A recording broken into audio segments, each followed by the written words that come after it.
"You're wearing the necklace again," Charles said, glancing at my collarbone like it offended him. "Didn't I tell you that thing's worth at least 3 dinners?" I looked at him from across the table. The light above us was too bright, the tablecloth too white, the restaurant too new and soulless.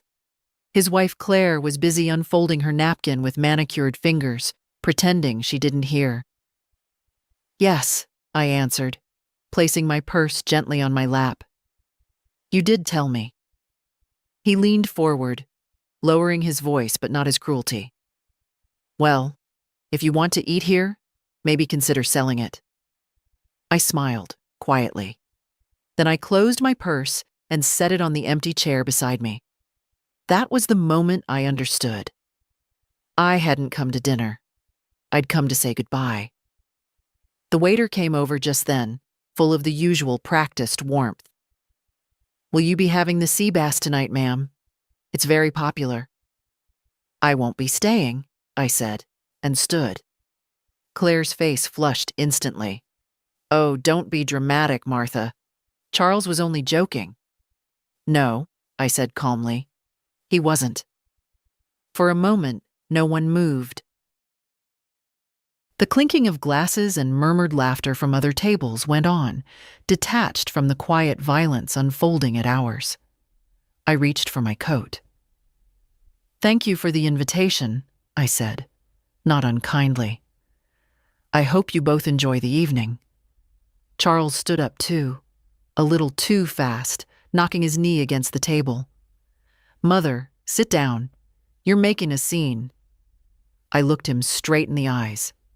My son, 46 years old, a man who once cried because he dropped his ice cream cone in the parking lot, a man whose school books I'd stayed up all night to help organize when his father died. "I'm not making a scene," I said. "I'm just leaving." And I did. Outside, the wind hit harder than I expected. I walked slowly, steadying myself with each step, refusing to let the trembling in my hands reach my face. The valet asked if I needed a cab. I shook my head. I needed air. Time. Silence.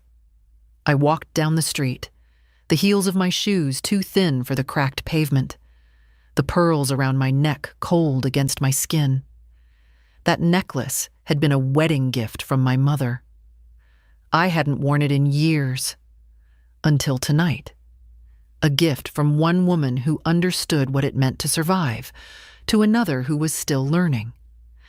I reached the corner where the florist used to be, now a frozen yogurt place, and leaned against the bench under the awning. It smelled like burnt sugar and teenage perfume. For a long moment I just sat, listening to the noise of the world around me. Cars. Laughter. Someone's dog barking across the street. I could still feel Charles's voice ringing in my ears. "Sell your jewelry if you want to eat here." It wasn't just the words. It was the way he said it, like I was a burden he couldn't quite throw off. Like all the years of scraped knees, midnight fevers, endless loans, and quiet forgiveness were suddenly irrelevant. And maybe they were. I looked at the small purse beside me. Brown leather. Clean, but old. Inside were 3 things. A tube of lipstick I hadn't used in weeks, a checkbook with my name in worn cursive, and a tiny envelope with an opal ring inside. I'd meant to give it to Claire, as a peace offering, as a gesture. I almost laughed. Instead, I got up and walked the long way home. The sky was already folding into night. Wilmington Avenue buzzed behind me with Friday traffic. My neighborhood would be quiet. Small brick houses, porch lights, the low hum of televisions through windows. I unlocked the door to my house and stepped inside. Warmth. Familiar things. My kitchen still smelled faintly of cinnamon from the morning toast. A cracked tile near the stove, the old green clock ticking too loudly. I took off my coat, hung it neatly, and sat at the table. My knees ached, but I didn't mind. Pain, I'd learned, was just another kind of reminder. On the table was a small notebook, my budgeting ledger. I opened it. Page after page of transactions. $400 here, $200 there. Private school tuition, mortgage help. The new sofa they desperately needed last year. I flipped to the back. A note to myself written months ago in faded ink. Remember who you are. Don't explain. Don't beg. I closed the notebook and stood. Tonight I would not cry. Not again. Let them eat sea bass. I had soup in the freezer and dignity in my chest, and both would be warm. The house was silent, but not empty. It held sounds you could only hear when you'd lived somewhere long enough. The click of the radiator settling in the walls, the soft creak of the hallway floorboard outside the bedroom, the refrigerator's low hum that reminded me of my husband's sleeping breath. I boiled water and poured it over a chamomile bag, letting the steam rise into my face like a benediction. I didn't light the kitchen lamp, just the over-the-sink bulb. I wasn't ready for brightness yet. I took my mug to the living room and sat in the wide, sagging armchair where I used to read bedtime stories to Charles. The cushion still had a dip where he used to sit curled against my side years before he learned to roll his eyes. There were photos on the wall. Our family, in frames that hadn't been dusted in too long. Charles with his gap-toothed grin on his first day of school. Charles at 13, holding a football bigger than his arm. Charles and Claire on their wedding day. My dress had been lilac. I remembered because Claire had wrinkled her nose and said it was a bit grandmotherly. And then the last photo, me, holding baby Simon, their son, my only grandchild. He'd be 12 now. I hadn't seen him in months. I sipped my tea, letting it burn the back of my throat a little. My eyes traced the ceiling cracks that ran like quiet rivers through the plaster. It wasn't sadness I felt. Not anymore. It was something colder. Something that came after sadness, when the morning was over, but the bitterness had settled in like dust in the corners. What had I been hoping for at that dinner? Not thanks. I'd long stopped expecting that. Not affection. That too had faded with time. Maybe just basic kindness. A table where I wasn't treated like a relic someone felt obligated to display and then hide again. A meal where my presence wasn't a transaction. I put down the mug and rose slowly. My knees groaned. My back tightened. My body had learned to adapt to quiet disappointment. But my mind, it was sharpening. In the hallway closet, behind an old umbrella and a box of tangled Christmas lights, sat the brown accordion folder I hadn't touched in 2 years. I pulled it out and brought it to the kitchen table. It smelled faintly of mildew and old paper. The elastic was stretched and brittle and snapped as I opened it. Inside, check stubs, bank statements, receipts, some printed emails, handwritten notes. I began sorting. One by one, I laid them out in a line like cards in a game I already knew I'd lose. Tuition payments, emergency dental work, a new air conditioner when theirs broke, Christmas bonuses when Charles had been between jobs, a check for $10,000 marked Business Bridge. He had promised to pay it back within 6 months. That was 8 years ago. Another for $4,500, Claire's car. Just a small loan, Mom. I need something safe to drive Simon to school. They'd asked so easily, and I had said yes so easily. That's what no one tells you about aging. It's not the forgetting that's hard. It's the remembering. All of it. The way you were asked, the tone of voice, the silences after you said yes. I found the letter from the insurance company confirming the policy I'd cashed in 5 years ago. The money had gone to help them renovate their kitchen. Claire needs the space. You know how much she loves to cook. As far as I knew, Claire hadn't cooked in years. They had 3 food delivery apps on their phones. I'd seen them. I found a crumpled Post-it, stuck between receipts, in my own handwriting. Don't give more than you're prepared to lose. I must have written it during one of my rare moments of clarity. I smiled. Too little. Too late. I stacked the papers back into the folder, slower now, more deliberate. Each one was a reminder. Each one a piece of the truth. It wasn't just the dinner. It was the years that had led to that moment.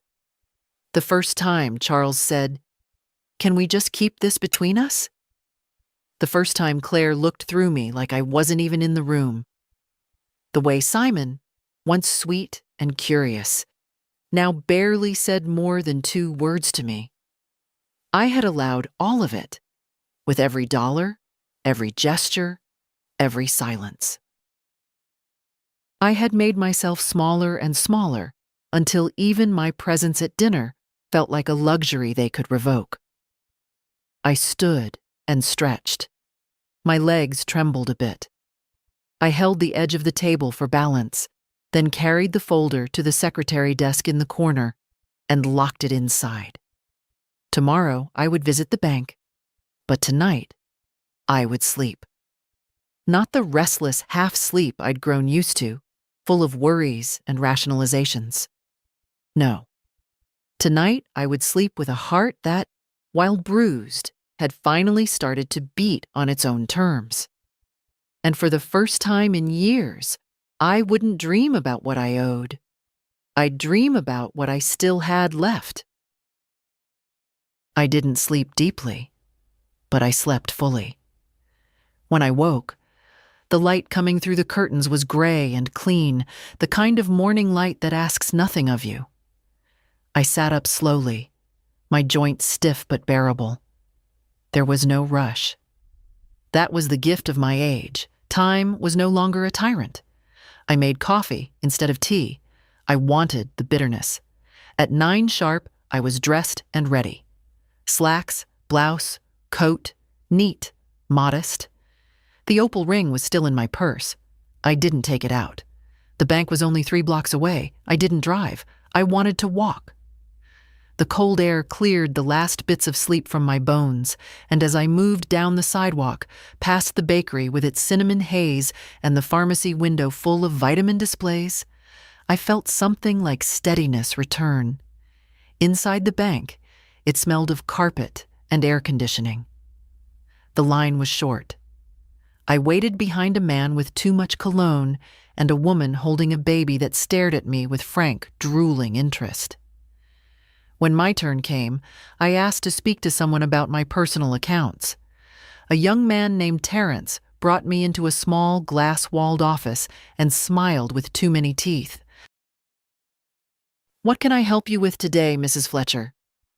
Fletcher. That was my husband's name. I still used it, even though George had been gone for 14 years. I liked how it sounded. Solid. Kind. "I'd like to review all outgoing payments and automatic transfers," I said, setting my folder on the desk. Terrence blinked. "Certainly. Do you have something specific in mind?" "Yes," I said, unfolding the first page. "I want to know exactly where my money is going. And then I want to stop some of it, maybe all of it." He nodded, suddenly less casual. He typed on his keyboard, his fingers long and pale. "You do have several recurring transactions set up. Most of them are scheduled monthly. Mortgage support, education funds, a car lease." "List them for me," I said. "Everyone." He printed a sheet and passed it over. 14 automatic payments, totaling just over $6,300 per month. I stared at the paper. So did Terrence. "Is something wrong, Mrs. Fletcher?" I folded my hands on the desk. They looked older today, but they didn't shake. "No," I said. "Nothing's wrong. I'm just finished." Terrence tilted his head, trying to stay polite. I'm not sure I understand. I want every automatic payment suspended immediately, I said. Until further notice. I'll come in monthly if I have to approve any transfers. I can help you set that up, he said. But I'm required to inform you, some of these are in the names of family members. You may be asked about it. I expect that, I said, and then added, it's overdue.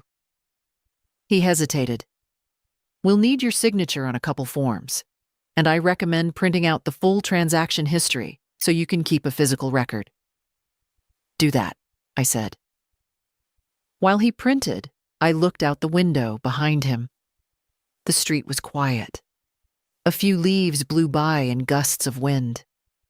I wondered if Charles was awake yet, if he and Claire were talking about me over brunch. Or if I had already been forgotten, yesterday's discomfort swept away by dessert and espresso. Terrence handed me the papers. I signed them cleanly, each line deliberate. I'd also like to remove Charles Fletcher as the secondary contact on all my accounts, I said. Effective immediately. Terrence blinked. You're sure? Very. He nodded, then typed. And if I may ask, do you have a new secondary contact you'd like to add? I thought of Simon, then dismissed it. He was just a boy, a sweet, distracted boy whose affections could still be molded by the adults around him. No one for now, I said. Just me. He nodded again and slid the updated forms into a folder with my name on the tab. Everything's in order. You'll receive confirmation by mail. Thank you, I said, standing. As I walked out, I felt strangely light. Not happy, no. This wasn't joy. But it was something firmer, clarity. There was no more pretending, no more trying to stay useful to people who only called when their check engine light blinked or their tuition deadline loomed. I didn't owe anyone explanations. I didn't owe anyone anything. On the way home, I passed the small law office 2 blocks from the post office. The sign outside was familiar. Harlan and Koses, Estate Planning and Trusts. I stopped. Then I went inside. The receptionist looked up, surprised. Do you take walk-ins? I asked. She checked the calendar. We have someone available in 20 minutes. Will that do? It will, I said, and sat down. Outside, the wind pushed harder against the windows, but I was steady. My coat was buttoned, my purse was closed, and for the first time in years, I was walking into a room without asking permission to be there. The lawyer was younger than I expected, 40, maybe less, but his handshake was firm, and his office smelled of real wood and quiet money. His name was Marcus Harlan. No wedding ring, crisp navy suit, a photo of a dog, not a family, on his desk. I liked him immediately. What can I help you with today, Mrs. Fletcher? He asked, folding his hands together in a way that told me he'd done this conversation 100 times, but he'd make space for mine to feel new. I want to adjust my will, I said, and I want to set up a trust. He didn't blink. All right, we can absolutely help with that. Is this a revision of an existing document or a complete restructuring? Complete, I said. Nothing from the old one should remain. I want a clean start. He nodded and opened a folder. May I ask, before we begin, do you have any specific goals? For the trust? For the will? I looked out the window for a moment before answering. The sun had broken through the clouds, just enough to cast a pale gold stripe across his bookshelf. Yes, I said. I want to make sure that the people who stood beside me when they didn't need to are the ones who benefit when they no longer can. That made him pause, just briefly, but he nodded again. Understood. We talked for nearly an hour. I told him about Charles, about Claire, about Simon. I was fair. I wasn't here to punish. I wasn't seeking revenge. I just wanted things to reflect reality. Charles had been named my sole heir after George passed. At the time, it made sense. I wanted to protect my son. But sons become men, and men make choices. And Charles had made his. Marcus asked careful questions. Did I want to disinherit them completely? Was there anyone else I wished to include? I have a granddaughter, I said, surprising myself. From my brother's side.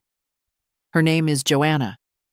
She visits once a month, sends real letters. Handwritten. I don't think she even knows how much that means. Marcus nodded. We can set up a percentage allocation or name her as a primary beneficiary. She gets the house, I said. And the car. Everything else goes into a trust. For her, or for a cause of my choosing later. And your son? Marcus asked. Not accusing, just clarifying.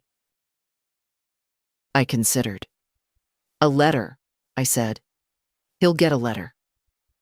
Marcus raised an eyebrow but didn't push. Once we'd established the framework, he pulled out forms. You'll need to sign these today.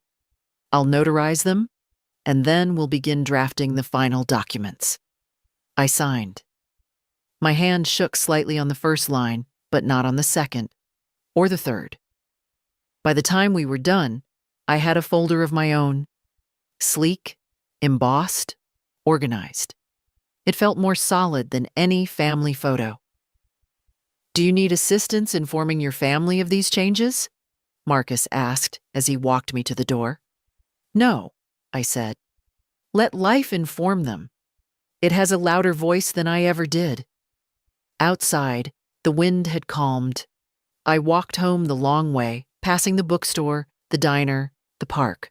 The benches were empty, the trees beginning to shift into their brittle autumn coats. At home, I made soup. Lentils and carrot. Simple. Warm. I ate it slowly, at the table, with a cloth napkin folded just so. No TV, no phone. Afterward, I pulled the opal ring from my purse and held it up to the kitchen light. It was lovely. Not extravagant, but honest. A cabochon cut, smooth and glowing from within. George had given it to me on our 20th anniversary. I had planned to give it to Claire. Not because she deserved it, but because I wanted to believe I still fit into their lives in some way. That gesture had been my offering, proof I still wanted in. Now I slipped the ring back into its envelope and placed it in the top drawer of my secretary desk, not as a keepsake, as a reminder. That evening, the phone rang. It was Charles.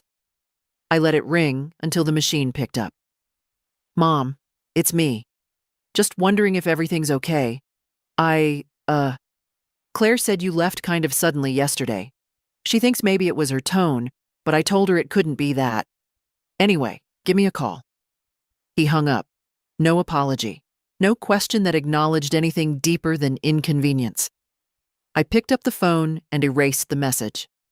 Then I opened a new notepad. At the top, I wrote, "What I want." It was a short list. It began with peace and ended with freedom from expectation. I was 72 years old and just beginning.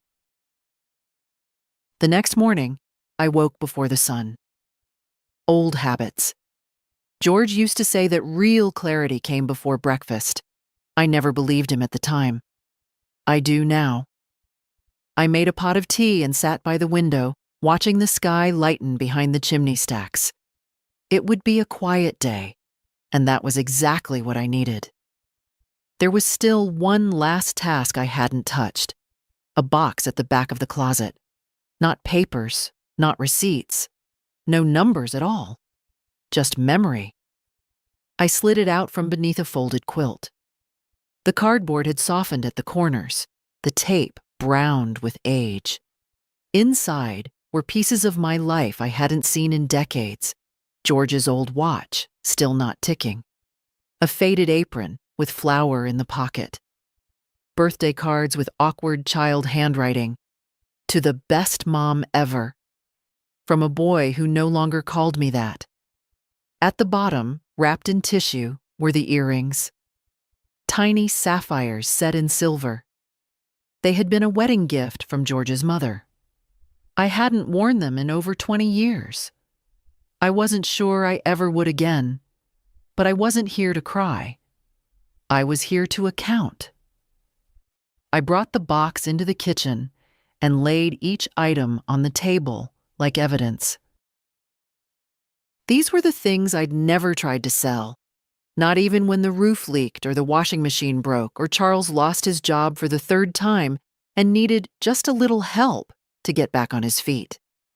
These were the things I kept because they mattered, and now I had to decide, what would I do with them? I wasn't in a hurry. I made toast, ate it slowly, then called the jeweler. "McAndrews and Sons," the man answered. "Yes, hello. My name is Martha Fletcher. I have some family pieces I'd like evaluated, not for sale, just for clarity." "Of course, Mrs. Fletcher. We can schedule a private consultation. When would work for you?" "Today," I said. "Late morning." He gave me a time, and I wrote it down on the corner of yesterday's newspaper. Then I packed the earrings, the necklace, and the ring, carefully, separately, as if I were sending each to a different destiny. I took the bus. It was the same route I'd taken for years when George and I couldn't afford a second car. I used to carry groceries and hand-knitted sweaters on this route.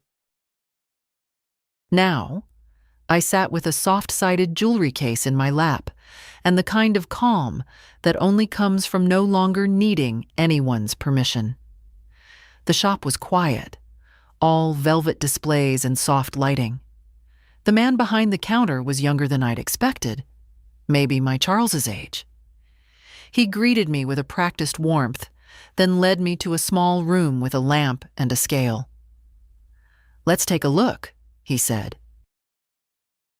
I handed him each piece one at a time, and he examined them with the reverence of someone who knew value when he saw it. He paused at the ring. "Lovely setting," he said. "The opal's clean. This is older, probably handmade. Sentimental?" I nodded. "A gift, long ago." He nodded too, as if that was answer enough. When he finished, he handed me a printed sheet with figures and descriptions. I didn't need to read them. I already knew what I wanted. "I won't be selling," I said. "Of course," he said. "But it's wise to know what you have." "Yes," I said. "That's exactly it." I tucked the paper into my purse. As I stood to leave, he added quietly, "Most people come here when they're desperate." "I'm not desperate," I said. "I'm awake." Back home, I put the items away. Not hidden, not forgotten, just placed. That afternoon, I sat at the dining table with my checkbook. I went through every line item I'd circled from the bank printout, every payment I'd suspended, and I wrote beside each one, in pen, what it had been for. Claire's insurance, Simon's school lunches, Charles's second car, spa membership, weekend cabin rental. Next to those, I wrote a second column, repayment unlikely, not as bitterness, just truth. I paused over the cabin. I remembered the call. "Mom, this place is perfect for family bonding. You should come too." I'd paid the deposit, but when the trip happened, I wasn't invited. "No room," Charles had said sheepishly. "Claire's sister is coming, and Simon's bringing a friend." I wrote next to it, "Not forgotten, not forgiven, not mourned, just marked." The phone rang, not the landline, my mobile. Joanna. "Hi, Aunt Martha," her voice chirped. "I was just checking in. How are you?" I swallowed the lump in my throat before it could rise. "I'm good," I said. "Busy, actually." "That's great. Listen, I was wondering. Next weekend I'll be in town for a conference. Any chance I could drop by?" "Of course," I said without hesitation. Bring your appetite. I'll cook something decent for once. She laughed. Deal. After we hung up, I sat for a while in the quiet, letting it settle. No one had asked me how I was in weeks. Not really. Not since last fall, when I'd gone in for that scan, and Claire had texted, "Let us know if it's serious." It hadn't been, but even if it had, I knew they wouldn't have shown up. The doorbell rang, not expected. I opened the door, and there he was. Charles, windswept, red-faced, no coat. "Mom," he said, stepping forward. "We need to talk." I stepped back, but not to let him in, just enough to let the air pass between us. "I think you're right," I said. "We do." And then I closed the door. Not slammed, not locked, just closed. The conversation could wait, but my clarity could not. The silence after the door clicked shut was loud. I stood there for a moment, hand still on the knob, breathing in slowly. Through the frosted glass, I could see Charles's shape hesitate, then retreat. No knocking, no shouting. He left like someone who hadn't expected the door to close, like someone who was used to it staying open, no matter what came through it. I turned back into the house and walked slowly toward the living room. There was a photo on the mantel I hadn't really looked at in years. Me and George, arms linked, standing in front of our first car, a battered blue station wagon with peeling paint and no air conditioning. We were both young in that picture. I was wearing a yellow dress I'd sewn myself. George had one arm slung around my shoulders and the other pointing to the hood of the car, like it was a prize we'd won. We were both smiling, not for the camera, but for each other. That was 1969. The summer before Charles was born. The beginning. I sat on the couch and let the memories come, uninvited. I'd spent so many years pushing them aside, too busy, too tired, too needed. But now there was no reason not to let them in. George had died quietly, the way he lived. 1 minute drinking coffee, the next minute slumped forward in his chair. I'd known something was wrong the instant the mug hit the floor. He was gone before the ambulance arrived. Charles had been 28. He flew in, stayed 2 nights, made a lot of promises. "I'll check in on you every week, Mom." That lasted a month. I didn't blame him then. People grieve in strange ways, and I was strong, or so everyone said. I handled the funeral. I sold George's tools. I even ran the hardware store on my own for another year before closing it. Then I started again. That part no one really remembers. How I opened the alterations shop on Main Street with nothing but 2 sewing machines and a loan I wasn't supposed to get at my age. But I did. And I worked. And I paid every cent back. When Charles got laid off, I sent money. When Claire wanted to go back to school, I offered help. When Simon was born, I drove over with casseroles and soft blankets. I said yes so many times I forgot what no sounded like. And maybe that's where I went wrong. Saying yes when I should have asked why. Giving when I should have waited. But I wasn't made for waiting. I was made for action. That was the thing about surviving. You do it by moving forward. Always forward. I looked down at my hands. Thinner now. Veined and freckled. These hands had made a life out of other people's scraps. Hemmed dresses, scrubbed floors, signed checks, carried, too much maybe. I stood and went to the bedroom. In the top drawer of George's dresser, still his, though he hadn't touched it in years, was a wooden cigar box. Inside, the deed to the house. A stack of old tax returns. A letter George had written me once and never mailed. He'd left it inside the drawer with a note on the envelope. For when you need it most. I opened it carefully. The paper had yellowed, and his handwriting was cramped and slightly slanted. Martha, if you're reading this, I'm probably gone. I don't know what happened, but I know this. You'll carry on. You always do. But don't let that become a burden. You have a right to rest, too. A right to be heard. A right to say no. You gave your life to us, and if I didn't say it enough while I was alive, I'll say it now. Thank you. And don't let them make you invisible. You're not. You never were. George. I folded the letter and placed it back in the box. Then I closed the drawer and sat on the edge of the bed, hands in my lap. I had been waiting, I realized, not for Charles to come around, not for Claire to soften, not even for Simon to remember the way I used to hold his hand when he was scared of the dark. No, I'd been waiting for permission to stop, and now I had it. Not from them, from George, from myself. I went to the hall closet and took out a suitcase. The good one. I packed slowly, deliberately. A few changes of clothes, a pair of soft shoes, the photograph from the mantel. I didn't know where I was going just yet, but I knew I'd be going on my own terms. The house didn't feel like home anymore. It felt like a museum to someone I no longer wanted to be. The phone rang twice that afternoon. I didn't answer. I spent the evening writing letters, not long ones. Just enough. To Simon. I hope one day you understand the cost of silence. I loved you when you were small, and I love you still. But love isn't enough to stay where you're not wanted. To Claire. You don't owe me kindness, but you owe me honesty.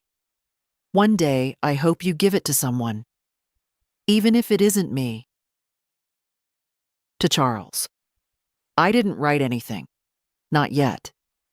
Not because there wasn't anything to say, but because he'd have to learn, for once, to sit with silence. The same silence I'd lived in for years. The same silence he'd left me in after every request, every, "Thanks, Mom," with no question of how I was doing, what I needed, what I feared. Let him wonder. I tucked the letters into envelopes and set them on the counter. In the morning, I'd make plans. Tonight, I would sleep. Not from exhaustion, but from resolve. The next morning, I didn't make tea.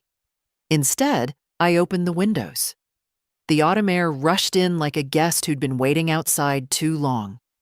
It swept through the living room, rustled the curtains, lifted the edges of papers on the kitchen table. The house shivered, and so did I. Change always starts with a chill. I wrapped a shawl around my shoulders and stood in the middle of the room. The suitcase was still packed by the door, quiet and patient. My letters lay on the counter, unopened, unstamped. I wasn't in a hurry, not yet. At 9:40, the phone rang. I knew who it would be. Charles. I let it ring once, twice. On the third, I picked up. "Hello," I said, my voice calm, even. "Mom." His voice was rushed, tense, that tone he got when something in his world didn't go the way he expected. "You didn't answer yesterday." "I know." He hesitated. "Can we talk?" "We are," he sighed. "No, I mean in person. Can I come over?" "I'd rather talk now," I said, while the air's still clear. Silence. Then, "Okay."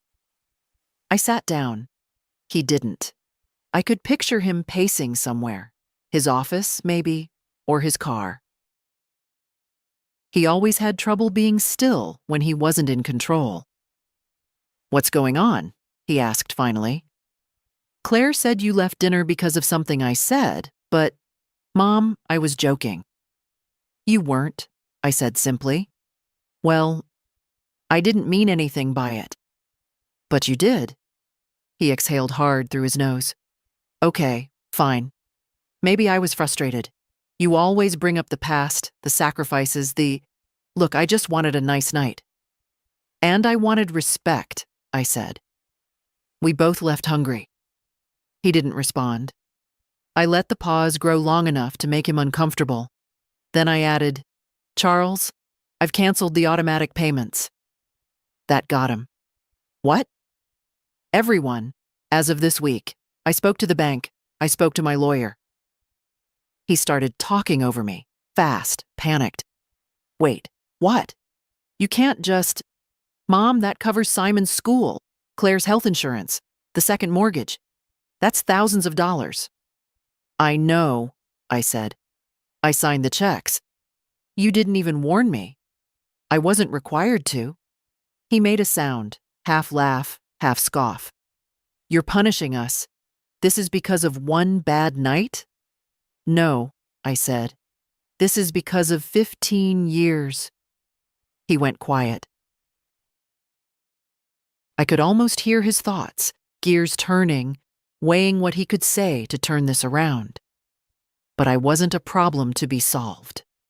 Not anymore. I'm not doing this to hurt you, I said, more softly now. I'm doing this because I don't want to be complicit anymore. In what? In my own erasure. That shut him up again. Charles, I said, do you know when you last asked me how I was? Without needing anything?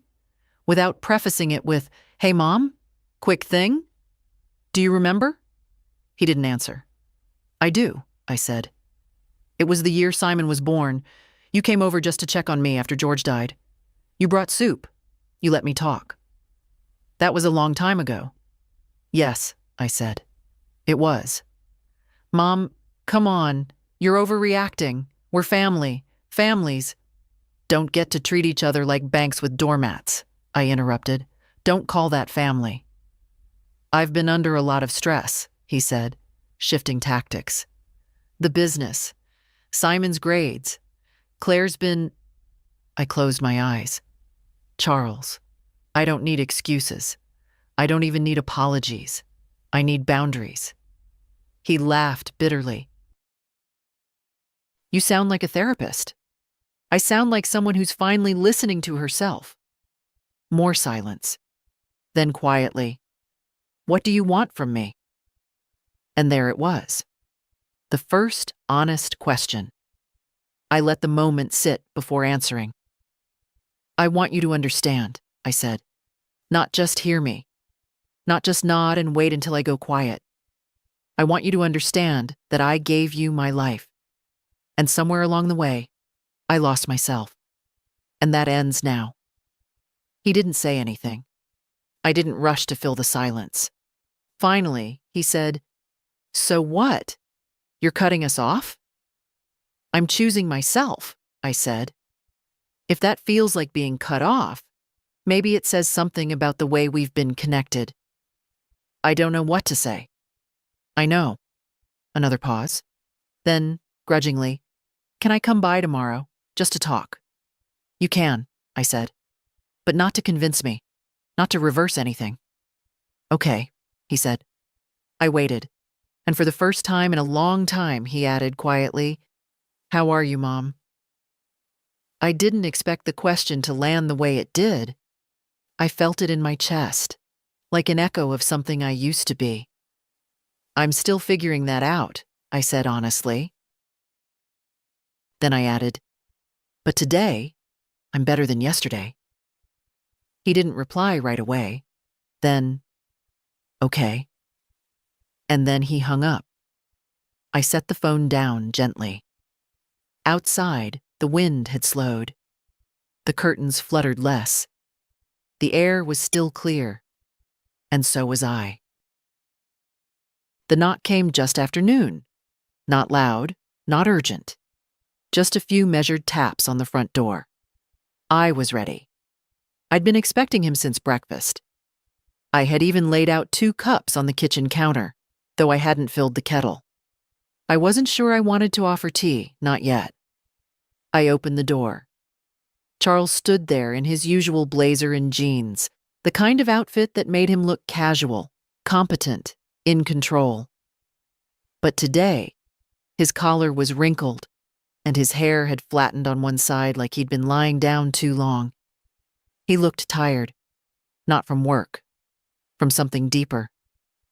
"Hi," he said. I stepped aside. "Come in." He didn't carry anything. No briefcase, no peace offering. Not even Simon, whose presence might have softened the edges. He stepped inside, glanced around the living room like it had changed. It hadn't. The same photos. The same clock ticking too loud. The same rug he used to lie on with his plastic dinosaurs. "Smells like cinnamon," he said. "I baked," I replied. He sat down on the edge of the couch, awkward, like a guest unsure if he was overstaying his welcome. I sat across from him in George's old armchair. The distance between us wasn't far, but it felt like a hallway with too many closed doors. "Thanks for letting me come," he said. "I told you, you could." He nodded, but didn't meet my eyes. A long pause followed. I didn't rush to fill it.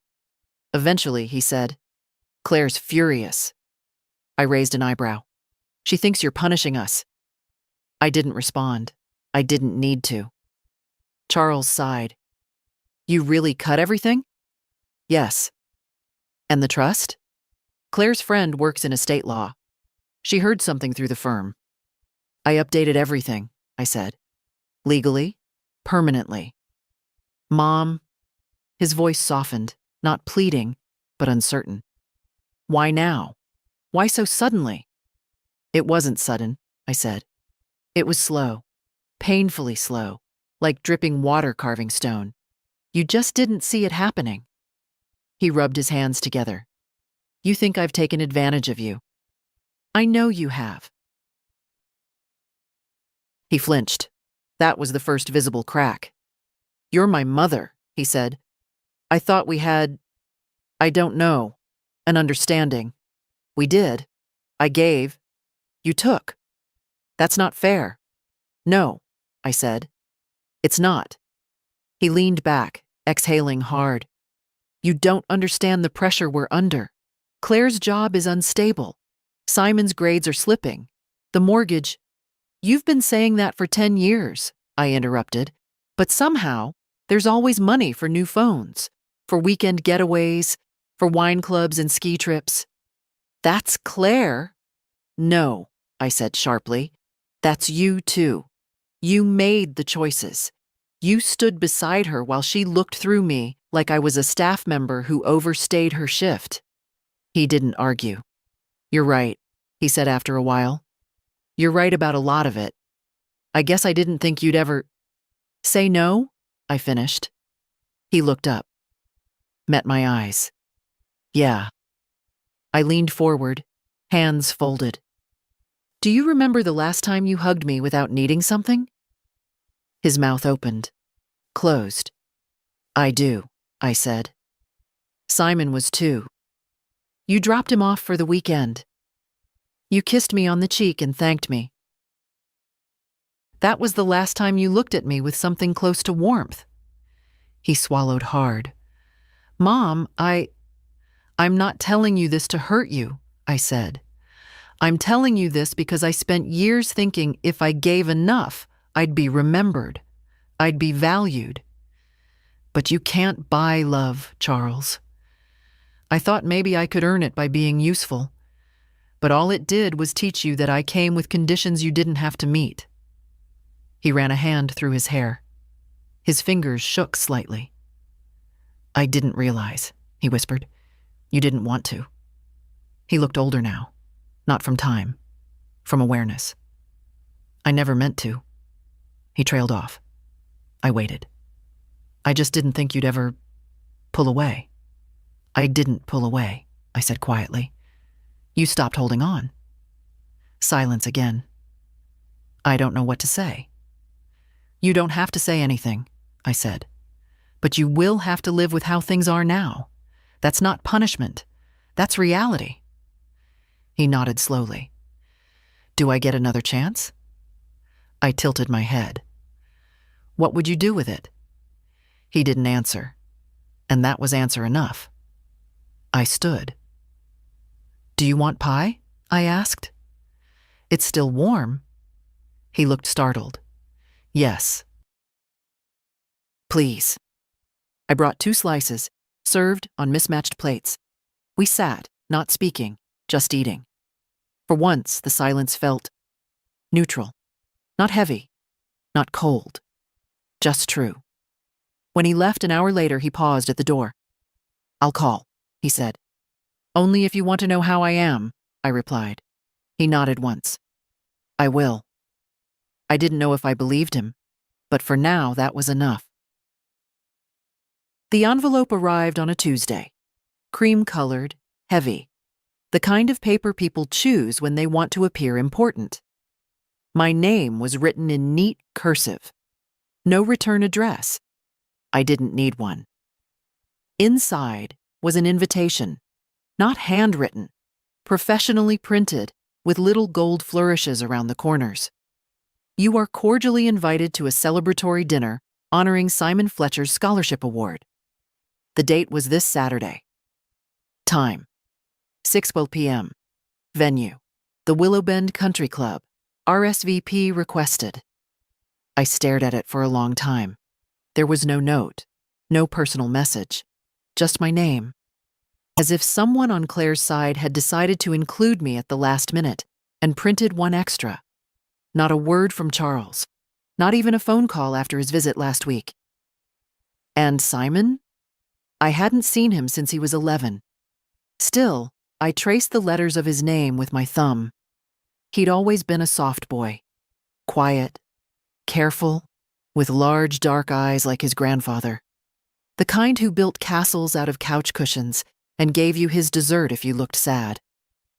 The last time he hugged me, his arms barely reached around my waist. I set the invitation on the table and went to the window. Outside, the leaves had begun to fall, red, yellow, brittle, the kind that crumbled under your shoes like the past under pressure. I didn't move for a long time. Then I picked up the phone and called Joanna. Hi, she answered, cheerful as ever. Are you free this Saturday? I asked. A pause. I think so. Why? I have an event, I said, and I'd like you to come with me. She didn't ask what kind, didn't hesitate. Of course. What should I wear? I smiled. Something that makes you feel solid. Saturday came cold and fast. I wore the dark green dress I hadn't touched in years. The one George had always said brought out the sharpness in my eyes. I pinned my hair up, slipped on the pearl earrings, wore no perfume. Joanna arrived at 5. She wore navy and a quiet lipstick. When she saw me, she blinked. Aunt Martha, she said softly. You look like a woman who's about to close a chapter. Not close, I said. Just underline. She offered her arm, and we drove together. The Willow Bend Country Club was as tastelessly elegant as I remembered. High glass doors, too much brass. A valet who tried to take the keys to a car we weren't driving. Inside, the dining room was warm and gold-lit, with round tables covered in white linen and silver cutlery arranged like surgical tools. I spotted them at once. Charles, Claire, Simon. Simon stood taller now, thinner. The same dark eyes, though. He wore a suit that didn't quite fit and shoes that probably weren't his. He was smiling, laughing at something Claire whispered to him. Then he saw me, and the smile faltered. Not gone, but softened, like he didn't know how to place it. I approached, Joanna just behind me. Claire was the first to recover. She gave a tight-lipped smile. Martha, I didn't think you'd come. I was invited, I said calmly. Of course. Her eyes flicked to Joanna. And this is? My guest. Simon stepped forward, unsure. Grandma. It hit me like a slap. I hadn't heard that word from him in 5 years. Simon, I said, offering my hand. He took it. His grip was unsure, but warm. I'm glad you came, he said, and for a moment, I believed him. We were shown to our seats, not at the main table, of course. Near the back, a polite distance. That was fine. Joanna leaned over and whispered, "You want to leave?" "No," I said. "I want to see."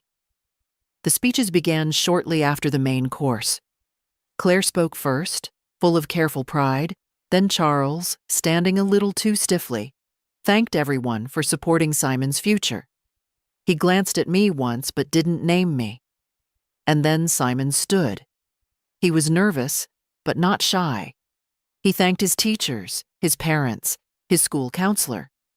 And then, looking straight at me, he said, "And to the person who first taught me how to hold a pencil properly and how to finish what I started, even when things got hard."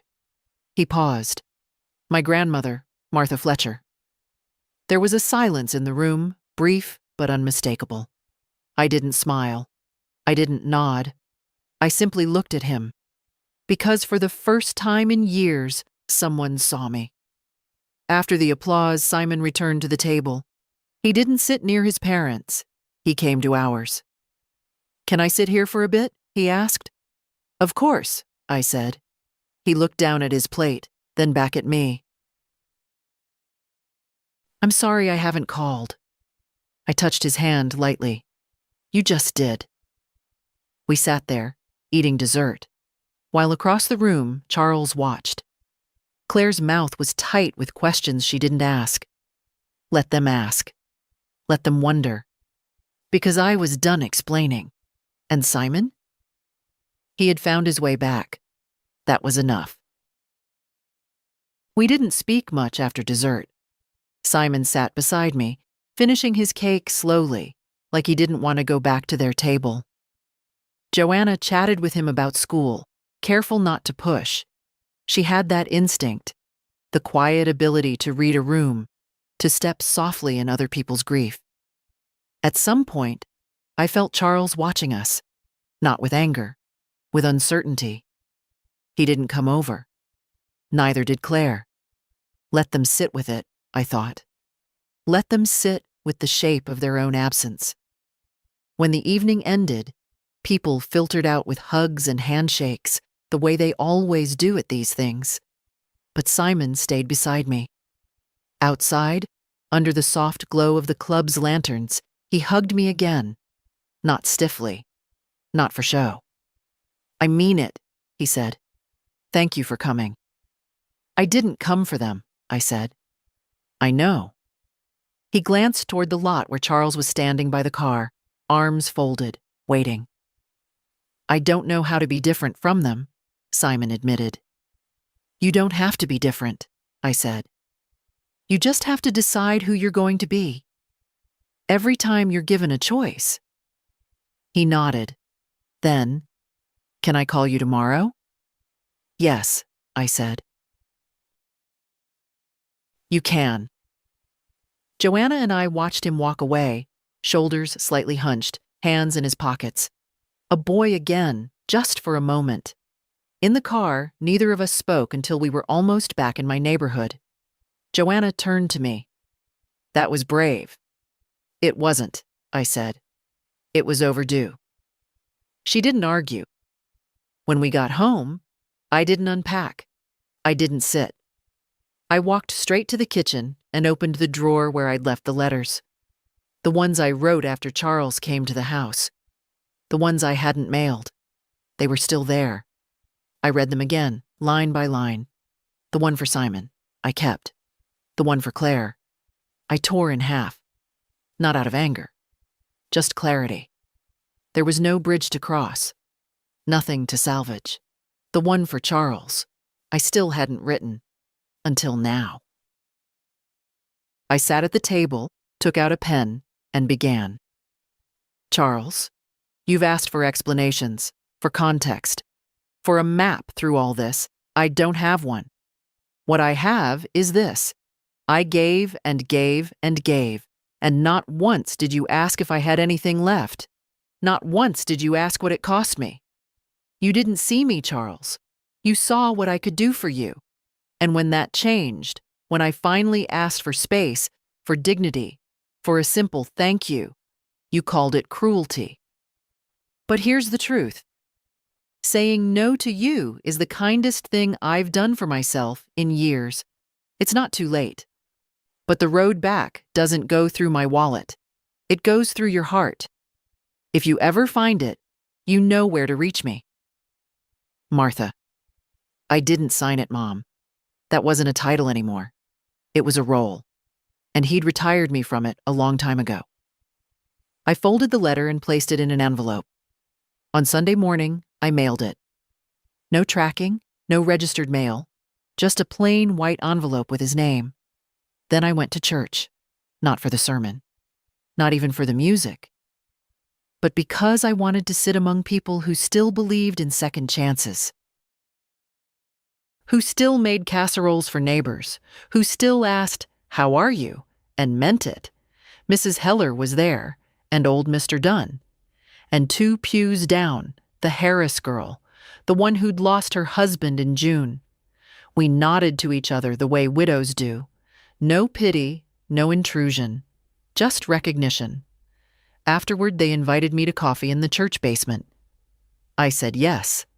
I stayed for an hour. They asked about George, about the shop I used to run. No one asked about Charles. It was a kindness I didn't know I needed. When I came home, the house didn't feel so quiet. It felt like mine. The suitcase was still packed. I unpacked it. Not because I was staying, because I no longer needed to leave to feel free. The next few days passed without noise. No phone calls, no knocks. Just the wind rustling the maple trees behind the house, the occasional creak of the porch boards when the mailman stepped up, the steady rhythm of my own routine. Coffee at 7. Walk to the market at 10. A book before bed. I kept expecting a ripple, a pushback, but none came. It was as if, having realized the well had run dry, they'd simply wandered off to look for another. And then, Friday afternoon, a letter arrived. The handwriting was familiar, though shakier than I remembered. I opened it slowly. Grandma, I don't know what I'm supposed to say.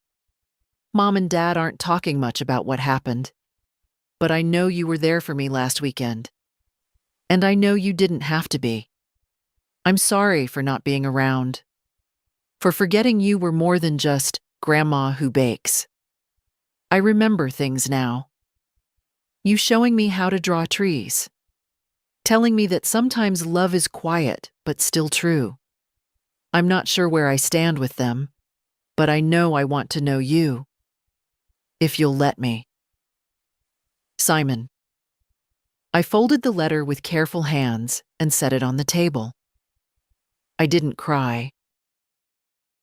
I felt something deeper, something like breath returning after a long dive. That evening, I baked a pie. Not for an event, not for guests, just for the comfort of scent, of cinnamon and apple and heat filling the corners of the house. I wrapped a slice in foil, added a note for when the world feels loud, and mailed it the next morning. Not a grand gesture, just a thread, a bridge. A few days later, another knock. Not Charles. Claire. She stood on the porch like someone forced there by obligation. Her coat was too fine for the weather. Her eyes scanned the hedges before they landed on me.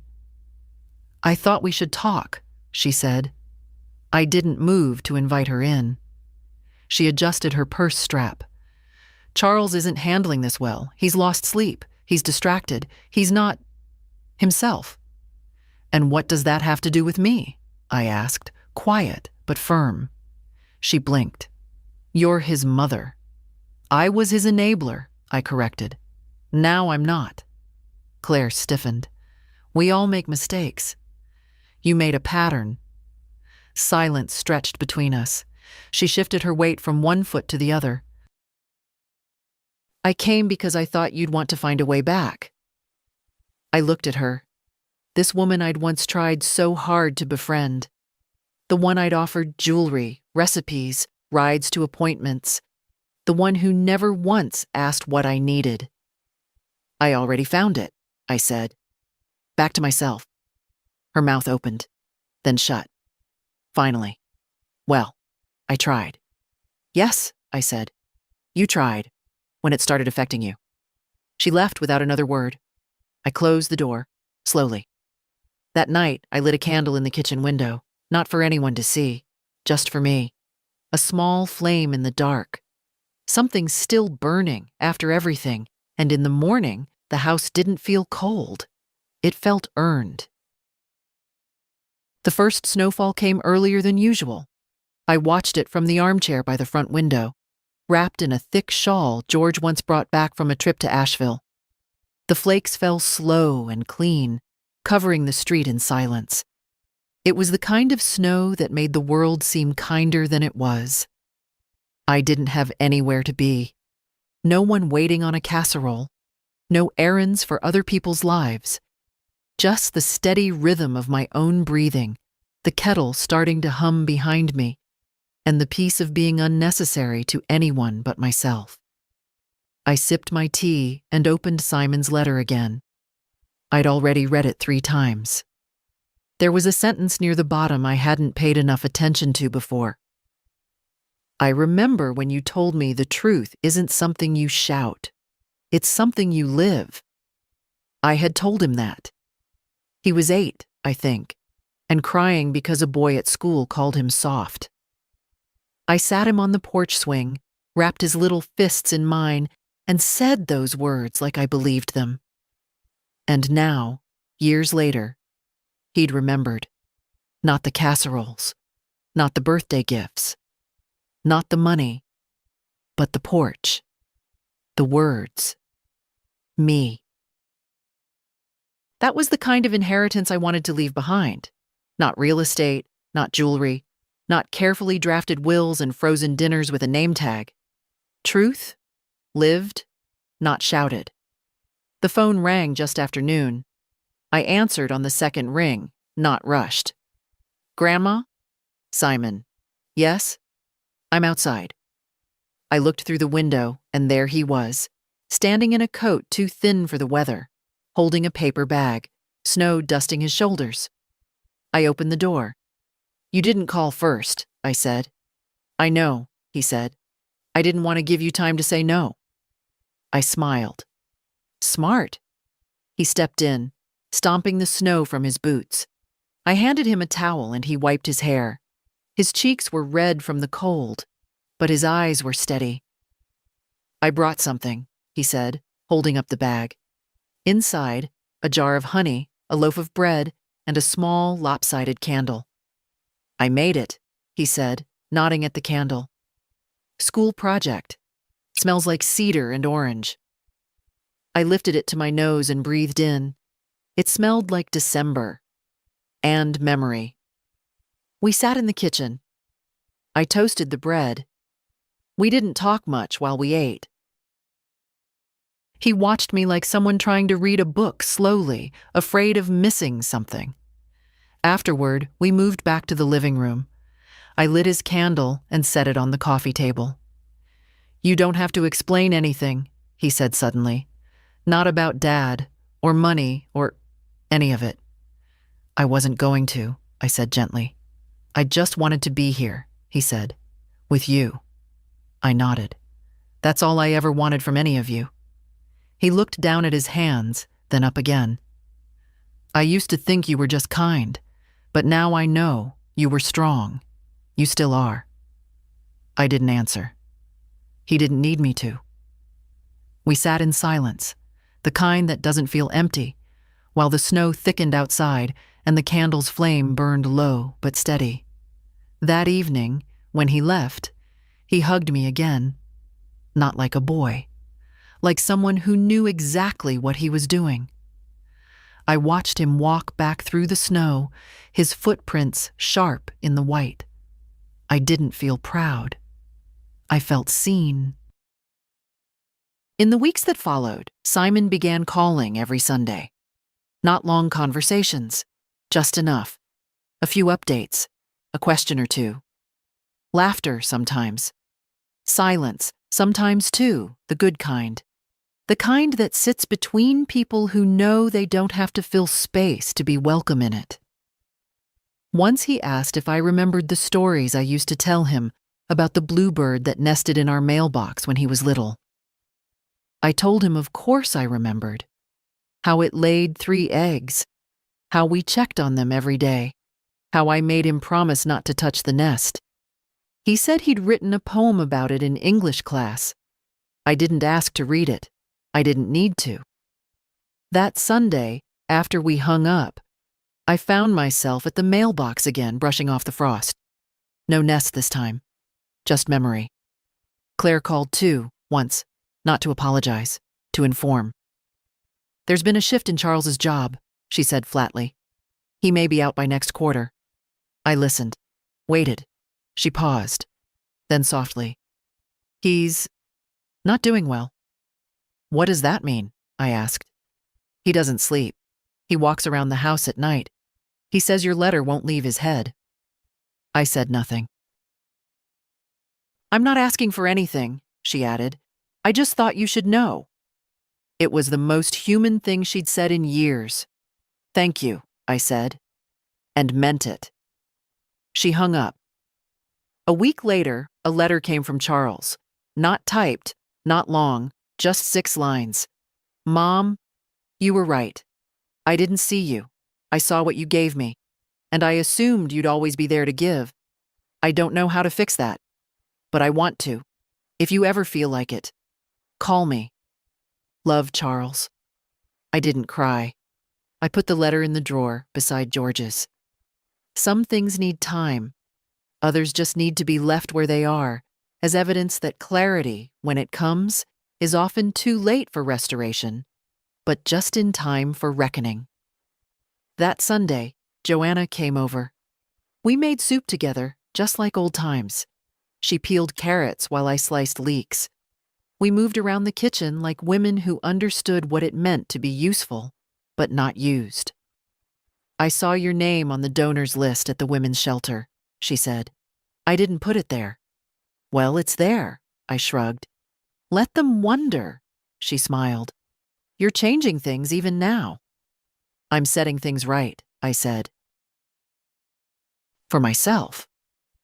Later, we ate in silence, the kind you earn. The kind that comes after everything's been said. As she left, she kissed my cheek.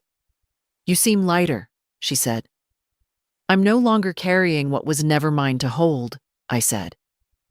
After she was gone, I turned off the lights, stood in the middle of the house, and listened. No voices, no demands, just my breath, just the quiet. And it felt like home. The new year came without ceremony, no party, no champagne, just me, sitting in my armchair with a cup of tea, watching the second hand on the wall clock push the night into morning. When the hour changed, I didn't say a word. I just exhaled. And that was enough. On the first Monday of January, I walked to the bank. Not because anything was wrong, because I wanted to see it. My balance, my name, the unbroken trail of my own decisions. Terrence greeted me like an old friend. He didn't ask why I was there, just smiled and said, "We still have those estate papers on file, if you'd like to review anything." "I'm not changing anything," I said. "I just wanted to remind myself it was real." He understood. Good people don't always come in family shapes. Afterward, I stopped by the post office. I'd ordered a small brass nameplate for the front gate. Not a family name, not a welcome message. Just Martha Fletcher, resident. I screwed it in myself that afternoon, hands steady despite the cold. When I finished, I stood back and read it aloud once. Not for the neighbors. For me. The next day, I received a card in the mail. No return address. Inside, a photograph of Simon standing by the campus library, bundled in a wool coat, holding a sign that said, "First in the family, but not the last." There was a sticky note folded inside. "Your voice is in every step I take." I pinned it to the corkboard in the kitchen, next to old recipes and shopping lists. That weekend, I baked bread for the church drive. Not because I had to, because I wanted to. Giving, it turns out, still lives in me. But now it has borders. People have begun to notice. Mrs. Heller asked if I'd consider leading the community book group again. I told her I'd think about it. Mr. Dunn brought by a box of firewood and said nothing, just set it by the porch. Even Claire sent a card. Not a full apology, just a line in careful script. We all could have done better. I see that now. I didn't reply. Some things are better left acknowledged but unanswered. One evening, near dusk, I sat on the porch with a quilt over my knees and a cup of coffee cooling in my hand. The neighborhood children were playing down the street, bundled in puffy jackets, shouting nonsense at each other in a language only the young seemed to know. And I thought, not about what had been taken from me, but about what I'd reclaimed. Not revenge, not even reconciliation, just space, the right to choose, the right to rest, the right to stop being useful and still be seen. George would have liked this version of me, not just for her strength, but for her peace. When the porch light flicked on, I didn't move. I sat a while longer, letting the quiet settle around me like a second shawl. There would always be echoes of dinners unspoken, of birthdays forgotten, of favors repaid with silence, but they no longer hurt. They just existed, like old furniture in the corner, useful once but no longer needed. I was no longer waiting to be invited in. I had built my own house inside myself, and it would stand. They say most women my age become invisible. I used to believe that.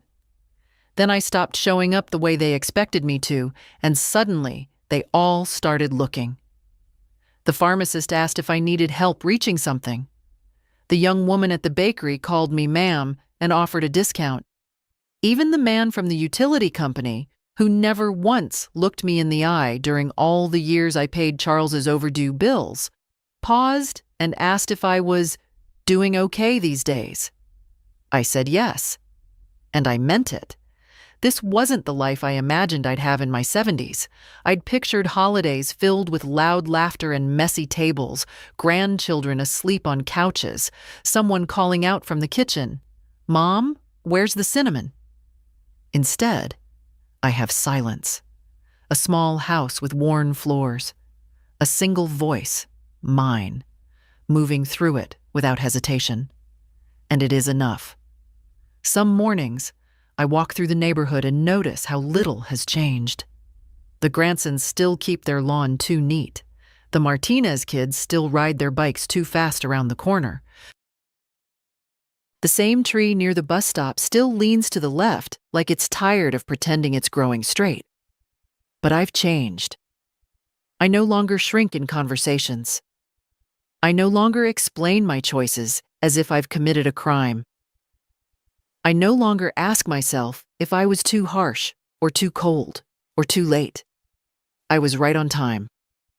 A few days ago, I received a voicemail from Charles. His voice was softer, slower. "Hi, Mom. I don't know if you'll listen to this, but I wanted to say, I reread your letter, twice, and I think I'm beginning to understand. You don't have to call me back.